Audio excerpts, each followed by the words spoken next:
បាទជាបឋមខ្ញុំបាទឈ្មោះជួបបំភឿននៅពេលនេះខ្ញុំបាទសូមធ្វើបទបង្ហាញទៅលើកម្មវិធីលើកកម្ពស់គុណវុឌ្ឍិគណៈគ្រប់គ្រងសាលារៀនថ្នាក់បរិញ្ញាបត្រចំនួនទី1ដែលបង្ហាញអំពីរបាយការណ៍ស្រាវជ្រាវស្ដីអំពីឧត្តមអនុវត្តការអនុវត្តយុទ្ធសាស្ត្រសហគមន៍សាលារៀនរបស់អនុវិទ្យាល័យគំទឹកបាទដែលដឹកនាំដោយលោកអ្នកពិសិដ្ឋ អឺនៅក្នុងការធ្វើរបាយការណ៍នេះខ្ញុំមានសមាជិកសរុបទាំងអស់12នាក់ដែលមកពីខេត្តកែប4នាក់ហើយនិងខេត្តកោះកុង8នាក់ហើយនេតការអចំពោះមួយសេចក្តីដដើមហើយមាន4ចំណុចហើយចំពោះ2ការរំលឹកទិសដីមាន2ចំណុចហើយចំពោះ3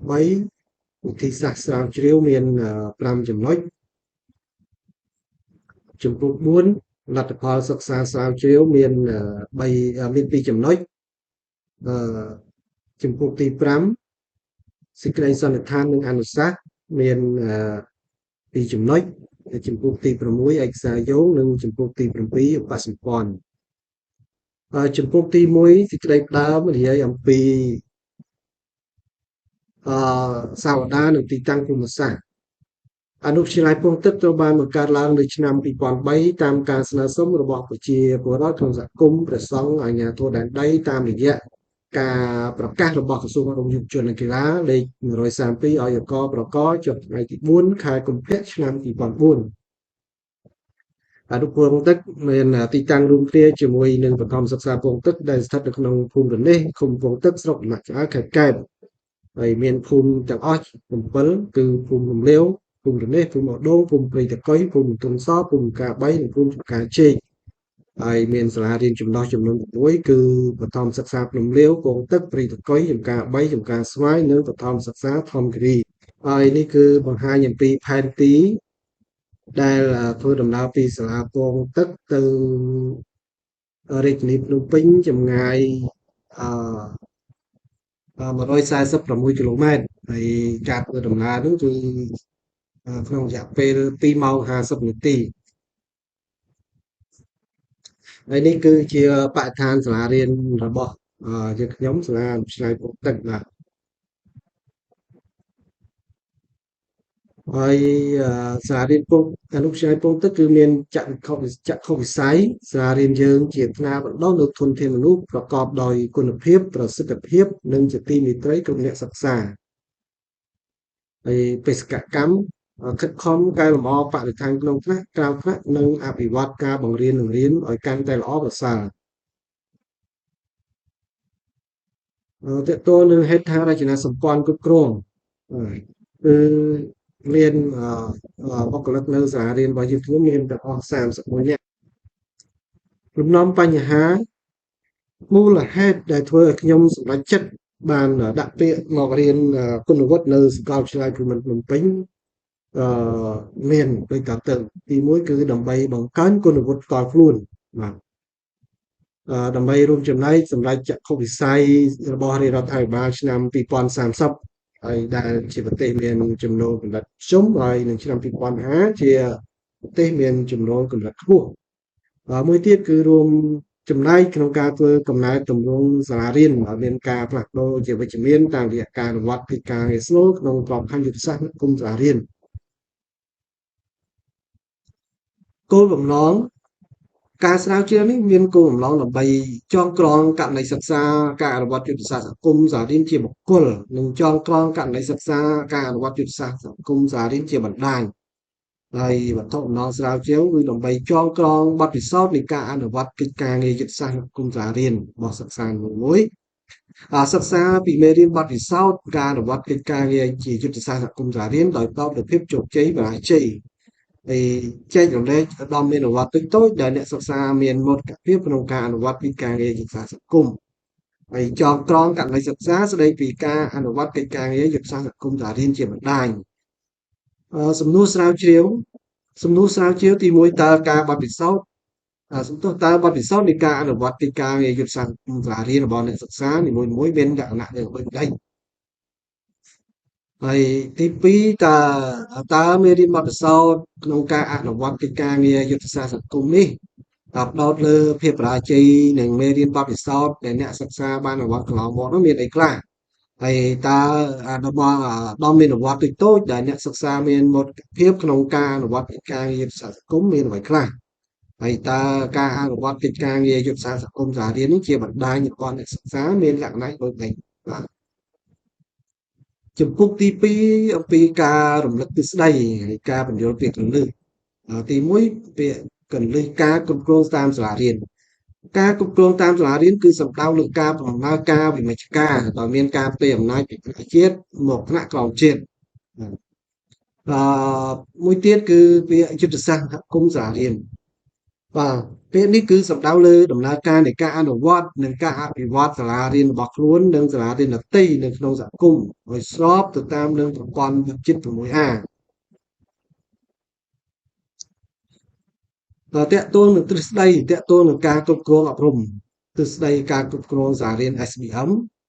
ហើយសាលារៀនមានប្រសិទ្ធភាពត្រូវបានវាស់វែងតាមស្តង់ដារទាំង9ទី1ស្តង់ដារទី1គឺវត្ថុបំណងគោលនយោបាយសាលារៀនស្តង់ដារទី2ការបង្រៀននិងការរៀនស្តង់ដារទី3បេដានិងសហគមន៍ជួយការសិក្សាសិស្សស្តង់ដារទី4សិស្សនិងសេវាជួយសិស្សស្តង់ដារទី5ការដឹកនាំនិងការគ្រប់គ្រងសាលារៀនស្តង់ដារទី6ធនធានមនុស្សស្តង់ដារទី7សៀវភៅសិក្សាគោលនិងសម្ភារៈរៀននិងបង្រៀនស្តង់ដារទី8ហេដ្ឋារចនាសម្ព័ន្ធនិងបរិស្ថានសាលារៀនស្តង់ដារទី9ហិរញ្ញប្បទាននិងការគ្រប់គ្រងហិរញ្ញវត្ថុឲ្យស្របទៅតាមនឹងប្រព័ន្ធវត្តបិទជាតិ 3A បាទប្រព័ន្ធបិទជាតិ 3A ហ្នឹងគឺនេះមើលមានស្វ័យភាពការសម្រេចចិត្តផ្អែកលើផុសតាងការវិតម្លៃគុណផលរបស់សាលារៀននិងសិស្សគណនេយ្យភាពការទទួលខុសត្រូវឬគុណផលសិក្សាទ្រឹស្ដីនៃការអនុវត្តយុទ្ធសាស្ត្រសង្គមសាលារៀន ICS ហើយសាលារៀនមានប្រសិទ្ធភាពត្រូវបំពេញស្តង់ដារ5មានទី1គឺសាលារៀនមានដំណើរការផលសម្រេចសម្រាប់ការអប់រំការសិក្សារបស់សិស្សស្តង់ដារទី2សាលារៀនមានដំណើរការសម្រាប់ការរៀននិងបង្រៀនស្តង់ដារទី3ភាពជាម្ចាស់របស់សហគមន៍ស្តង់ដារទី4ដំណើរការប្រតិបត្តិនិងរដ្ឋបាលសាលារៀនស្តង់ដារទី5គណនេយ្យភាពថ្នាក់ជាតិនិងថ្នាក់ក្រោមជាតិឲ្យស្របទៅនឹងយុទ្ធសាស្ត្រសហគមន៍សាលារៀន 6A បាទ 6A នោះគឺទី1មានការប្រទេសសាស្ត្រទី2អំណាចសម្រេចចិត្តទី3វប្បធម៌និងគុណតម្លៃទី4គ្រូបង្រៀនទី5អប់រំកម្មាតូចទី6គណនេយ្យភាពជំពូកទី3វិធីសាស្ត្រស្រាវជ្រាវការ design ការស្រាវជ្រាវដើម្បីឲ្យឆ្លើយតបទៅនឹងសំណួរស្រាវជ្រាវទាំងនេះអ្នកសិក្សាស្រាវជ្រាវបានជ្រើសរើសយកវិធីសាស្ត្រស្រាវជ្រាវតាមបែបគុណវិស័យដែលត្រូវការទិន្នន័យជាអក្សររូបភាពនិងឯកសារភស្តុតាងនានាដើម្បីជាជំនួយនឹងដល់ការវិភាគបញ្ហាក្នុងការអនុវត្តកិច្ចការងារសាលារៀនហើយការរៀបចំសកម្មភាពប្រតិបត្តិការអនុវត្តផែនការអនុវត្តនិងឧបករណ៍តាមដានវិតម្លៃលទ្ធផលការងារយុទ្ធសាស្ត្រសង្គមសាលារៀនសំណាក់ក្នុងការធ្វើសំណាក់នេះសាលារៀនខ្ញុំបានជ្រើសរើសចំនួន5ទី1គណៈគ្រប់គ្រងសាលារៀនម្នាក់ទី2គ្រូបង្រៀនឬក៏បង្រៀនក្នុងបច្ចេកទេស5នាក់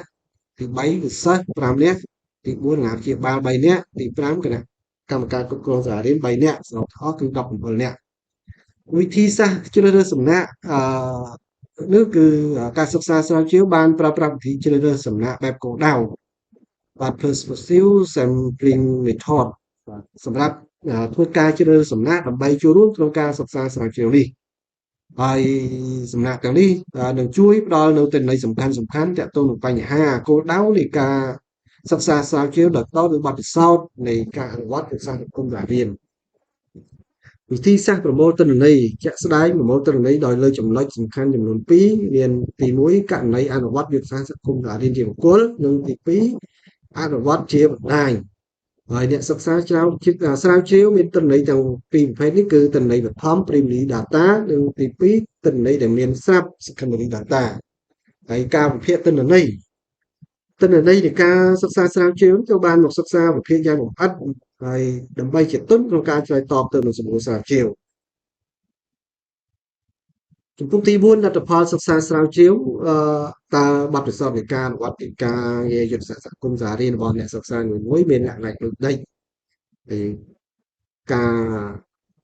តាមមេរៀនបទពិសោធន៍ការអនុវត្តកិច្ចការងារជាយុទ្ធសាស្ត្រគុំសាលារៀននឹងផ្ដល់លើភាពបរាជ័យនិងបទពិសោធន៍ដែលអ្នកសិក្សាបានអនុវត្តកន្លងមកមានអីខ្លះចំពោះទី4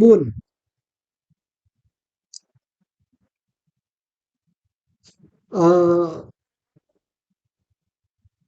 ដដែលបទពិសោធន៍ជាមេរៀនបរាជ័យនិងកំហុសបាទ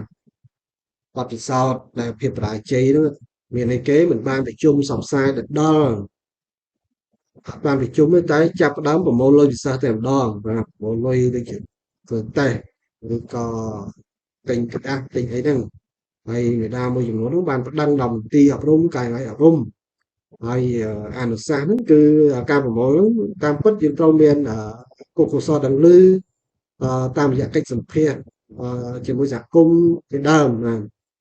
យើងត្រូវធ្វើអញ្ចឹងដើម្បីមានការដឹងដល់ហើយទី2នោះភាពបរាជ័យដែរគឺការធ្វើតេស្តស្តង់ដារហ្មត់ចត់ហើយមិនមានភាពច្បាស់លាស់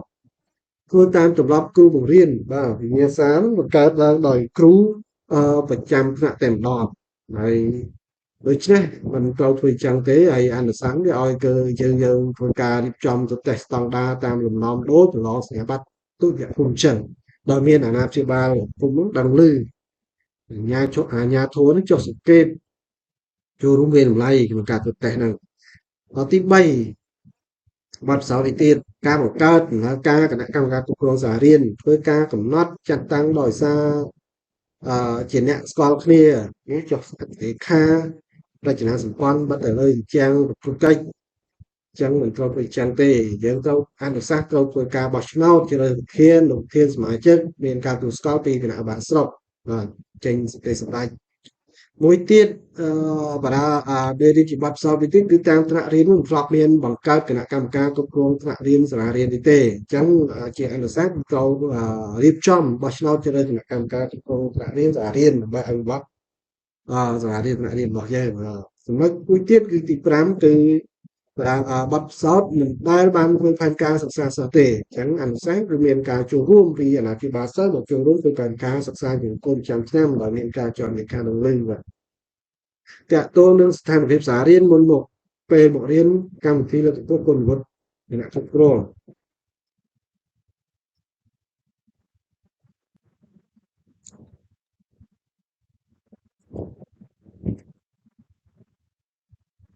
បាទនេះគឺជារូបភាពដែលបង្ហាញអំពីបរិស្ថានសាលារៀនទំពេញទៅដោយសម្រាមដែលសិស្សកត់យកមកពីផ្ទះឬមកពីកន្លែងលក់ដូរផ្សេងៗហើយយកមកពង្រាយនៅក្នុងសាលារៀន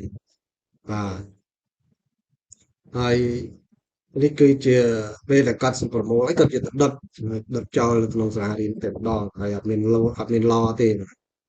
ហើយនេះគឺរូបនេះគឺបង្ហាញអំពីមានទឹកដក់នៅខាងមុខថ្នាក់រៀន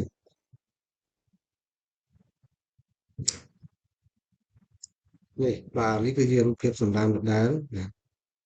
បាទគាត់យកទៅបោះចោលពាសកាលគឺអត់មានកន្លែងដុតអីត្រឹមត្រូវទេណាលទ្ធផលបាទតើតួលទ្ធផលសិក្សាគឺបង្ហាញអំពីក្រាប3ឆ្នាំរបស់សាលារៀននេះគឺឆ្នាំ2022 2023និង2024ដែលបង្ហាញឲ្យឃើញអំពីការលទ្ធផលសិក្សារបស់សិស្សគឺមានការថយចុះមានការថយចុះនេះគឺតើតួនឹងការប្រឡងសញ្ញាបត្រណាប្រឡងសញ្ញាបត្រ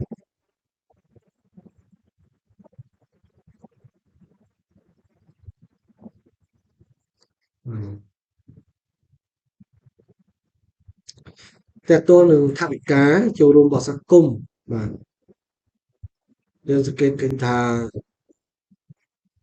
បន្ទាប់ពីមករៀននៅកម្មវិធីលើកកម្ពស់គុណវុឌ្ឍិនេះគឺយើងសង្កេតឃើញថាថវិកា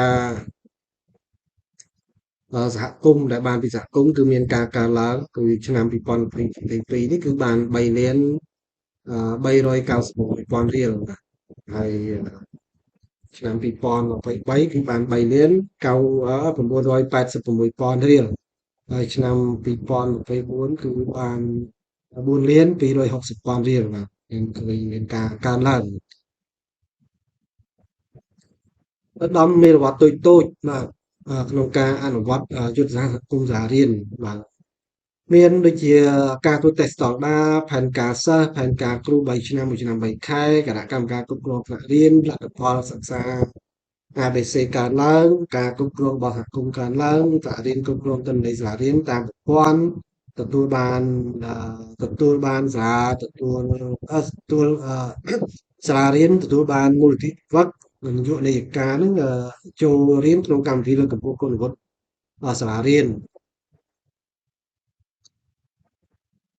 ទាក់ទងនឹងស្ថានភាពមួយទៀតគឺនេះរូបនេះគឺចង់បង្ហាញអំពីការបិទនៅឯកសារបញ្ជីឈ្មោះសិស្សមុននឹងមានការប្រឡងបាទមានការប្រឡងគឺយើងមានប័ណ្ណបញ្ជីប័ណ្ណលេខបន្ទប់ប័ណ្ណបញ្ជីឈ្មោះសិស្សមានប័ណ្ណបញ្ជាក្នុងការប្រឡងមានប័ណ្ណកម្មវិធីប្រឡងបាទហើយមិនត្រឹមតែប៉ុណ្ណោះមុននឹងនេះទៀតគឺយើងមានការផ្សព្វផ្សាយនៅតាម page ទាក់ទងនឹងការមុននឹងការធ្វើតេស្តនេះគឺយើងមានការផ្សព្វផ្សាយតាម page បាទហើយមួយទៀតរូបនេះគឺចង់បង្ហាញអំពីសិស្សសកម្មភាពរបស់សិស្សក្នុងពេលប្រឡងហើយមានការចូលរួមពីលោកវិឃុំលោកនាយកហើយនឹងអនុរិយនៅក្នុងថ្នាក់រៀនហើយរូបនេះចង់បង្ហាញអំពីការកាត់ក្បាលសកម្មភាពដែលអឺសម្រាប់ឲ្យអឺគ្រូយុទ្ធការអញ្ចឹងគ្រូយុទ្ធការគឺអត់ដឹងថាសកម្មភាពណាជាសកម្មភាពរបស់សិស្សឈ្មោះអ្នកណាម្នាក់ទេបាទគឺយើងកាត់ក្បាលហើយយើងចុះទៅលេខសម្ងាត់ទេហើយមួយទៀតតាក់ទងទៅនឹងរូបនេះគឺជារូបសិស្សអានសៀវភៅដែលបានការចូលរួមពីអាណាព្យាបាលសិស្សបាទអាណាព្យាបាលសិស្សដូចជាសហគមន៍ដែលយើងបានធ្វើការផ្សព្វផ្សាយតាម page តាមរយៈការប្រជុំនៅសាលារៀនគីកបាទគីកការដើម្បីធ្វើឲ្យបរិស្ថានសាលារៀនស្អាតបាទនេះគឺជារូបភាពយើងចាក់ដីនៅទីធ្លាសាលាដែរសាលារៀនពីមុនគឺមានតែសាលារៀននេះគឺជាដីស្រែទេពីមុនអញ្ចឹងយើងមានការចូលរួមជាបន្តទៅការចាក់ដីរហូតដល់ពេលនេះគឺយើងចាក់បានជិតគ្រប់ផែនការហើយបានជិតបានស្មើនឹងខឿនស្វាហើយអញ្ចឹងយើងនៅតែចាក់តកន្លែងណាមានព្រោះមានព្រមគឺអចាក់បន្តរហូតឲ្យបានស្អាតឲ្យមានទឹកដក់ហើយសាលារៀនមានផែនការចាក់សាបទៅពេញទីធ្លាតែម្ដងបាទដើម្បីឲ្យសិស្សមានកន្លែងសមរម្យសម្រាប់ដែលធ្វើដំណើរឬក៏ការកម្សាន្តផ្សេងនេះគឺជារូបប្របាទជ័យវរ្ម័នដែលឧបត្ថម្ភដោយអាណាព្យាបាលសិស្សដែរតែគាត់មួយចំនួនគាត់បានឧបត្ថម្ភជាជើងទម្រខ្លះជារូបសំណាកខ្លះទៀតជាឆាត់ដែលខ្ញុំអត់បានថតរូបដែលមានឆាត់មកហើយគាត់បានចែកលេខអ្នកតិចមកយើងបានជារូបមួយបាទជ័យវរ្ម័នមកសុខស្អាតនេះគឺយើងការប្រជុំសហគមន៍ដែលមានលោកមានប៉ោះលោកមេឃុំស្រីមេឃុំហើយនឹងអឺគណៈព្យាបាលសិស្សលោកគ្រូអ្នកគ្រូបានចូលរួមប្រជុំដើម្បីគិតគូរដូចជាការបោះឆ្នោតជ្រើសរើសគណៈកម្មការផ្សេងស្ដាមនេះបោះឆ្នោតជ្រើសរើសគណៈកម្មការគ្រប់គ្រងសាលារៀនថ្នាក់រៀនបាទនេះគឺបង្ហាញអំពីយុវជនបាទដៃក្រហមដែលបានកាត់បានឈររៀបចំសម្រាប់ធ្នាប់កង់ម៉ូតូដែលគាត់យកចូលសាលារៀនគឺដោយគាត់ចុះបណ្ដាមានរយៈពេលមានខ្លីទេដល់គាត់បណ្ដាចូលមកនេះកុំឲ្យគាត់មានបញ្ហាគ្រោះថ្នាក់ផ្សេងដល់សាទៅទាំងប្រមុខសពថងសពតៃអញ្ចឹងគាត់បណ្ដាចូលហើយមានប្រវត្តិសាស្ត្រគាត់ចូល តទៅទៀតគឺរូបនេះគឺបង្ហាញអំពីលោកគ្រូគាត់បានអឺដំឡើងសូឡាហើយសូឡានេះបានមកពីការចូលរួមរបស់លោកគ្រូតាមការគៀងគររបស់លោកនាយកហើយលោកគ្រូក៏បានឯកភាពគ្នាដោយទឹកចិត្តសម្រាប់រីករាយដើម្បីធ្វើការបំភ្លឺនៅក្នុងសាលារៀននៅពេលឱកាសពេលយប់ហើយសូឡានេះដែលគឺមានការឧបត្ថម្ភពីអាណាព្យាបាលសិស្សក៏ដូចជាសហគមន៍ដែរហើយគាត់បានចូលរួមម្នាក់ម្នាក់ពីរដើមទៅមានជនធានគាត់ពីរឬក៏បីមហែងទៅគាត់អ្នកខ្លះចេញជើងទម្រអ្នកខ្លះចេញសូឡាខាងលើបាទហើយរហូតដល់ពេលនេះគឺយើងមានសូឡាចំនួន20ដើមហើយនៅក្នុងសាលារៀនហើយមានសូឡាមួយចំនួនទៀតដែលទុកនៅក្នុងទីចាត់ការដែលយើងអត់ទាន់តម្លើងដោយសារយើងដាក់ពេញកន្លែងហើយយើងនឹងរៀបចំតម្លើងបន្តទៀតបាទនេះគឺការដំឡើងបានរួចរាល់មួយចំនួនហើយរូបនេះគឺរូបសម្ដេចជួនណាតដែរដែលគុំបានចូលរួមបាទចូលរួមហើយបានភ្លឺដល់ពេលជប់6មក6ភ្លឺចែកឲ្យសាលារៀនបាត់ទុក100ពេញដល់ចំពោះទី5សេចក្តីសន្និដ្ឋាននិងអនុសាសន៍ការសិក្សាស្រាវជ្រាវឬបង្ហាញអំពីឧត្តមមានវត្តតូចៗដែលខ្ញុំ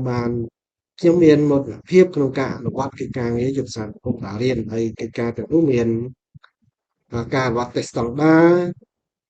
ការធ្វើផែនការកែលម្អសាលារៀនថ្នាក់រៀនការរៀនសូត្ររបស់សិស្សទី3សាលារៀនមាន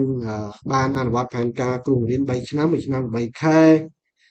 ទី4សាលារៀនបានអនុវត្តការចុះកិច្ចព្រមព្រៀងលទ្ធផលប្រចាំឆ្នាំទី5សាលារៀនមានគណៈគ្រប់គ្រងសាលារៀនថ្នាក់រៀនជ្រើសរើសគណៈកម្មការគ្រប់គ្រងសាលារៀនថ្នាក់រៀនបានត្រឹមត្រូវបាទទី6សាលារៀនបានបង្កើតក្រុមប្រឹក្សាកុមារយុវជនទី7សាលារៀនបានធ្វើការប្រជុំលើកតាមដានជាប្រចាំដឹកនាំដោយគោលកសលនិងគោលធម៌និងគោលកសលនិងគណៈគ្រប់គ្រងសាលាចាំត្រីមាសចាំឆ្នាំចាំខែហើយទី8សាលារៀនមានកម្មវិធីជួយសិស្សរៀនយឺតសិស្សមានការភាពការរៀនពេញមួយថ្ងៃហើយបន្ថែមពីនេះការសិក្សាស្រាវជ្រាវក៏បង្ហាញអំពីស្ថានភាពរៀនរបស់ខ្ញុំបន្ទាប់ពីបានមករៀននៅក្នុងកម្មវិធីលើកកម្ពស់គុណវុឌ្ឍិគណៈគ្រប់គ្រងសាលារៀនរបស់មហាវិទ្យាល័យអប់រំនៃសាកលវិទ្យាល័យភ្នំពេញហើយជាក់ស្ដែងសាលារៀនរបស់ខ្ញុំបានអនុវត្តផ្លូវទ្វេសាលាហ្នឹងទៅតាមស្តង់ដារសាលារៀនកើតឲ្យបានមានបណ្ណាល័យធំទូលាយសម្រាប់សិស្សធ្វើស្វ័យសិក្សាមានបន្ទប់ទឹកសម្រាប់សិស្សពិការមានកន្លែងសិស្សអាហារហូបអាហារហើយទៅតាមស្តង់ដារសុខភាពសិក្សាហើយលទ្ធផលសិក្សាសិស្សសាលារៀនរបស់ខ្ញុំសិស្សប្រឡងជាប់សញ្ញាបត្រប្រជុំសិក្សាបឋមភូមិជាប់សរុប100%តែម្ដងបាន TA 5នាក់ B 10នាក់ C 12នាក់ D 16នាក់ E 13នាក់ F 0ហើយការចូលរួមរបស់សហគមន៍នឹងប្រាក់ចំណូលរបស់សាលារៀនមុនរៀននៅកម្មវិធីលើកពោះគុណវុឌ្ឍិរបស់សាលារៀននេះគឺមានចំនួន5លានរៀលបាទហើយអនុសាសន៍ការសិក្សាស្រាវជ្រាវការកម្រិតអនុវត្តអ្នកបង្កើតគោលនយោបាយនេះគឺសម្រាប់អនុវត្តសាលារៀនអស់នៅក្នុងប្រទេសកម្ពុជាហើយអនុវត្តកិច្ចការយុទ្ធសាស្ត្រសង្គមសាលារៀនដើម្បីជួយសាលារៀនទាំងអស់ឲ្យសម្រេចស្តង់ដារមានប្រសិទ្ធភាពហើយបន្តជួយការបណ្ដុះបណ្ដាលគណៈគ្រប់គ្រងសាលារៀនដោយដាក់ជាកាតព្វកិច្ចចាំបាច់ដល់គណៈគ្រប់គ្រងសាលារៀនអស់មន្ទីរនិងការិយាល័យអប់រំជំរុញដល់សាលារៀននៅក្នុងខេត្តស្រុកទាំងអស់ហើយអនុវត្តកិច្ចការយុទ្ធសាស្ត្រសង្គមសាលារៀនធ្វើការគ្រប់គ្រងពិនិត្យពីវត្តភាពនិងបញ្ហាប្រឈមនានាដែលសាលារៀននៅក្នុងរាជធានីខេត្តនិងស្រុកទាំងអស់កំពុងជួបប្រទះបញ្ហាធ្វើយ៉ាងណាឲ្យសាលារៀនទាំងនោះសម្រេចបានស្តង់ដារសាលារៀនកំពុងសាលារៀននិងសហគមន៍គឺបន្តអនុវត្តកិច្ចការងារសហគមន៍សាលារៀនដោយមានការសហការគ្នារវាងអ្នកសិក្សាថ្នាក់បញ្ញាបត្រជាន់ខ្ពស់ក្នុងកម្មវិធីលើកកម្ពស់គុណវុឌ្ឍិគណៈគ្រប់គ្រងសាលារៀនរបស់មហាវិទ្យាល័យអប់រំនៃសាកលវិទ្យាល័យភូមិន្ទភ្នំពេញចូលរួមចំណែកដល់ការអភិវឌ្ឍសាលារៀនតាមរយៈការគៀងគរថវិកានិងធនធានដែលមានស្រាប់ក្នុងការជួយឲ្យសាលារៀនអាចធ្វើឲ្យលទ្ធផលសិក្សាមានការកើនឡើងហើយអនុសាសន៍ក្នុងការស្រាវជ្រាវគឺដោយមានការសិក្សារយៈពេលខ្លីដូច្នេះការសិក្សាស្រាវជ្រាវមិនអាចក្តោបលើខ្លឹមសារ នៃការអនុវត្តយុទ្ធសាស្ត្រសហគមន៍សាលារៀនបានទាំងស្រុងទេចំពោះទី6ឯកសារយោងតកតនឹងផែនការយុទ្ធសាស្ត្របញ្ញកដំណាក់កាលទី1បាទនេះគឺជា link ដែលយកពី Google Drive ហើយផែនការយុទ្ធសាស្ត្រវិស័យអប់រំ2024-23បាទនៅក្នុង link នេះហើយទី3គឺស្តង់ដារសហគមន៍ទី4សៀវភៅប្រតិបត្តិស្ដីពីយុទ្ធសាស្ត្រសហគមន៍សាលារៀនសម្រាប់អនុវិស័យបឋមទី5ប្រព័ន្ធគ្រប់គ្រងទិន្នន័យតាមសាលាបឋមសិក្សាកោះកុងអនុវត្តគម្រោងការអប់រំជីពចំពោះទី7បសម្ព័ន្ធបាទនេះគឺរូបបង្ហាញអំពីរូបស្វ័យវិតម្លៃបាទស្វ័យវិតម្លៃហើយនេះគឺជាបន្ទុកសរុបបាទសរុបហើយនេះគឺបង្ហាញពីការផលិតទៅវិញកម្រិតសាលារៀនទៅលើស្តង់ដារទាំង5នេះគឺជាបន្ទុកសរុបស្តង់ដារសហវិទ្យាល័យនេះគឺការស្ដីជូនដំណឹងនិងការបន្លងដល់ចាំខែការធ្វើតេស្តបទបញ្ញត្តិនេះគឺជាតកតទៅនឹងការចាត់តាំងកតិស្យាមដើម្បីដំណាក់ក្នុងធ្វើតេស្តនេះគឺជាវិធីឈ្មោះសិស្សដែលបတ်តាមបន្ទប់បាទនេះគឺជា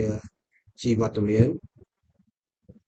បាទនេះគឺជាការតារាងដែលបង្ហាញពីការចុះលេខកូដសម្ងាត់បាទកូដសម្ងាត់សម្រាប់កិច្ចការសិស្សហើយនឹងជីវត្តមានហើយនេះគឺជារបៀបនៃការធ្វើលេខកូដសម្ងាត់ដើម្បីចុងសកិច្ចការហើយនេះគឺជាស្របភាសា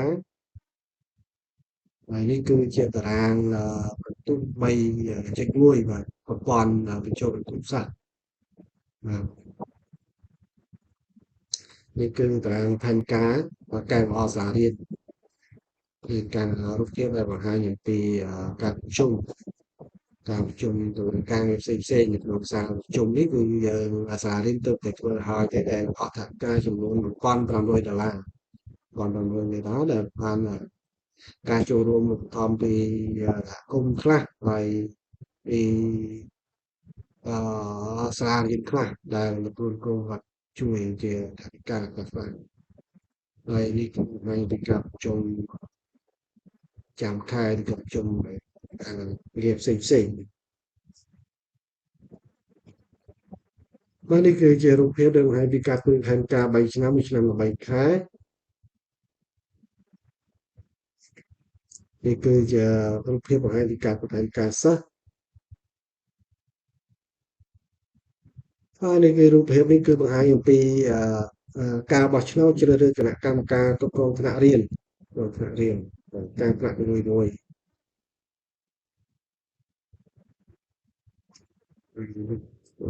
ថតរូបជុំគ្នាបន្ទាប់ពីជ្រើសរើសចប់នេះគឺរូបភាពដែលប្រជុំប្រចាំខែនេះបាទរូបភាពនេះបង្ហាញពីការធ្វើកិច្ចព្រមព្រៀងលទ្ធផលប្រចាំឆ្នាំបាទប្រចាំឆ្នាំទៅជាមួយនាយកជាមួយនឹងទីចាត់ការនេះតារាងបង្ហាញពីកាលវិភាគប្រជុំទៅតាមដានប្រចាំខែហើយគឺប្រជុំប្រចាំខែទៅតាមដានប្រចាំខែបាទការបង្ហាញរបស់ខ្ញុំបាទគឺមកដល់ទីបញ្ចប់ដូច្នេះក្នុងការធ្វើបទបង្ហាញនេះខ្ញុំរៀនសូមទោសផងដែរបើសិនមានពាក្យសម្ដីណាមួយមិនសមរម្យហើយថ្លែងអំណរគុណដល់អស់លោកលោកស្រីនាងកញ្ញាទាំងអស់សូមឲ្យជួបតែពុទ្ធពរ4ប្រការគឺអាយុវណ្ណៈសុខៈពលៈនិងកំបីគ្រឿងគ្លេឡើយបាទ